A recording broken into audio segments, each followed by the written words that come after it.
In Argentina, our good buddy Nico coined the phrase Banda Lechuga. That means the lettuce band. Stay tuned. Find out what it means. Yeah, that's a big brown. Banda Lechuga.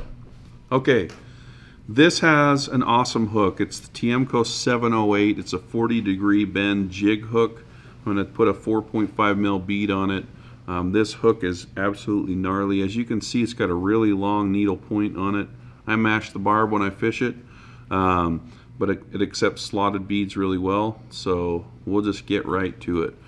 For this fly, I'm going to use some lead wire to add a little bit of extra weight, but mostly just to kind of keep that bead up where I want it.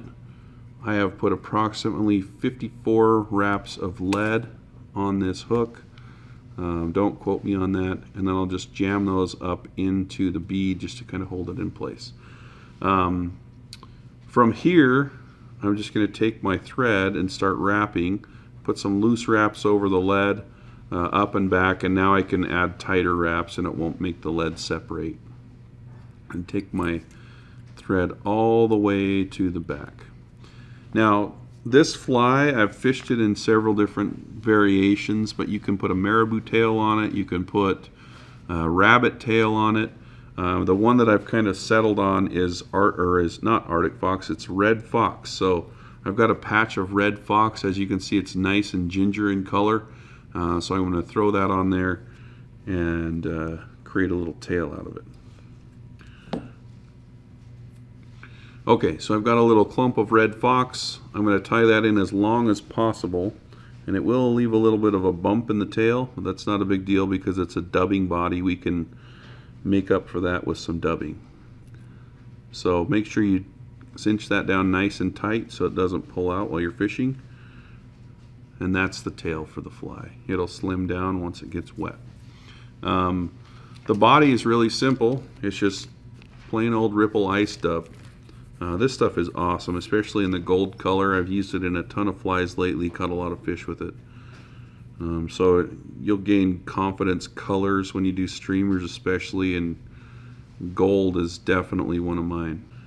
So just a loose, messy dub rope on this. This is so messy, it looks like Brigham did it. So I'll just dub that up and just cover up my thread back here. Easier to do if my thread's in the right spot. So over this really thin spot, I'll just double up the dubbing there and then just wrap that forward. Dang, I timed that out just right. There you go, that's the body of it. Now we're going to show you how to build the collar. The collar is a little bit complex on this fly, but there's something about the movement of this fly and the collar that just makes it an absolute killer. So we'll show you how to build that collar. Okay, we're going to build this loop, the compound loop for the Banda Lechuga front half. So it's going to be built out of 2 colors of ripple ice dub and then this really cool material called ostrich marabou. So it's put out by Wapsi, and this is the ginger color. There's also sand, there's tan, yellow, all different cool colors of this. So we're just going to use this ginger color. So to start out, I'm going to take just a little bit of the mother of pearl color, and I'm going to lay that right down on the little marker on this magnetic fly bench. Also, you will see this is magnetic. This is sticking to it. Didn't we have someone say something about magnetic last time? All right, no, never mind. Okay. So I'm going to take some mother of pearl, and I'm going to put a little bit of gold on top of that. It can be a little bit messy. It's fine. Mash it down, kind of bind it together a little bit.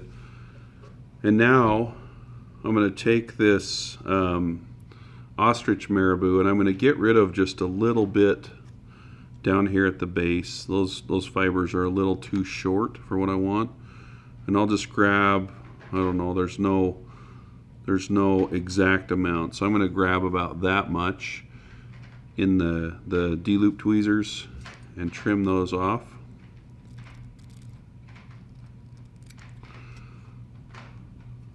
Okay. Now I'm going to lay those down right on top so that the tips of this ostrich, grab some out of there, so that the tips of this ostrich are just barely over the yellow line here. And the yellow line is what I'm going to gauge when I scoop this all up. So once it's there, I'm going to put my finger on it and I'm going to scoop it all up. Let me get a better angle. So just about like that.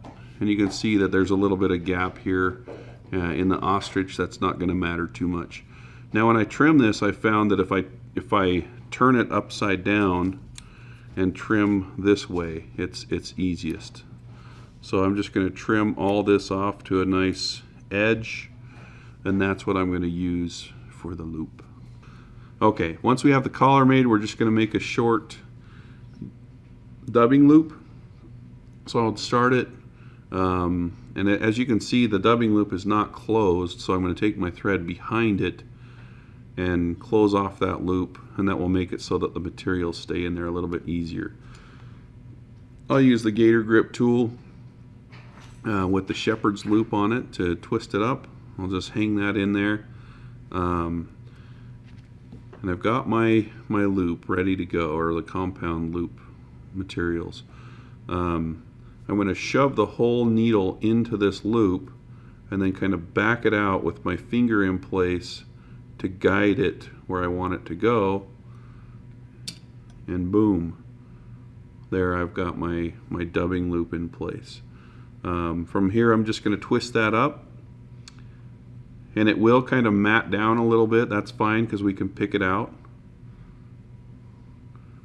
But once the loop starts to get twisted all the way through, like this one, I can take a needle or a bodkin and come down the loop with the needle and pick out those fibers.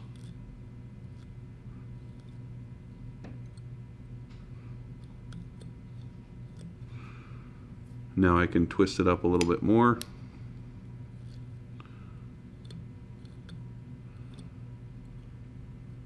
And we're completely twisted up. So that's about how the loop should look. Sometimes the flash is only in a certain part of the loop, and that's fine because it'll all look the same once we get it finished. So with this, I'm going to take the fibers and fold them back to one side. You don't necessarily need to get this one wet. You can if you want. I'm trying not to lick my fingers because of germ reasons right now. So I'll just continue to wrap that loop forward and really jam it behind that bead. There we go. Tie it off and then pull all the materials back that you can and build up a little bit of a red head.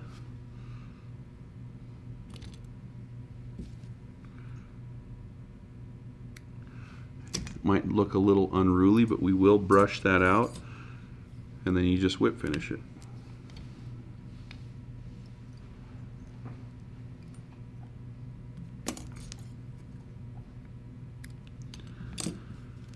Alright, once it's whip finished, I can take the comb and brush out the fly. It's got a nice unruly collar, kind of looks like my hair.